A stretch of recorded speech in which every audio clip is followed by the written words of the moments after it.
बिस्मिल्लाहिर्रहमानिर्रहीम। साथियों, हम फ्यूचर इंडेफिनिट टेंस को रिवाइज कर रहे हैं। आपने मेरे पे नहीं, आपने उस पर फोकस करना है ना।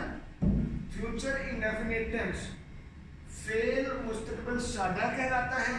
निशानी इसकी गा गी गे है। मैं आपको पढ़ाऊंगा। मिसालों में एक आ गया, तुम लाहौर जाओगे, वो खाना पकाएगी।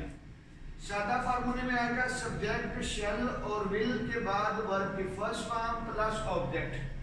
ठीक, अब आगे के शेल का इस्तेमाल आई और विल के साथ shall will, you will, he will, she will, they will, ज्यादा या अकेले नामों के साथ विल आएगा।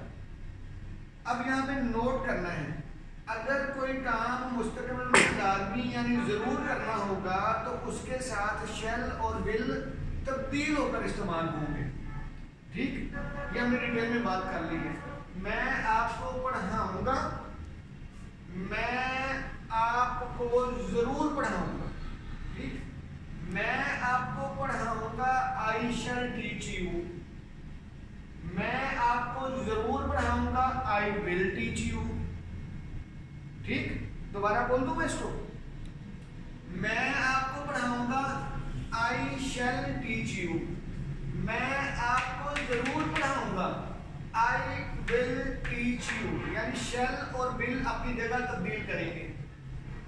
तुम लाहौर जाओगे, you will go to Lahore.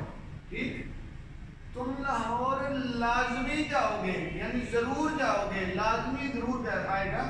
तो फिर क्या हो गया, जहां पे यू के बाद विल था तो आएगा you shall go to Lahore.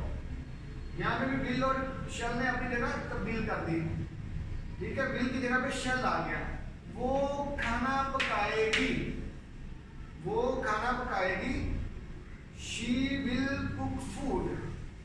तो अब क्या हो गया, हमने विल की जगह पे उधर जाते जाते विल आएगा, वो खाना जरूर पकाएगी, वो खाना जरूर पकाएगी। ठीक है बेटा, आ रहा है, वो खाना जरूर पकाएगी तो जगह पे क्या आएगा, शी शैल कुक फूड।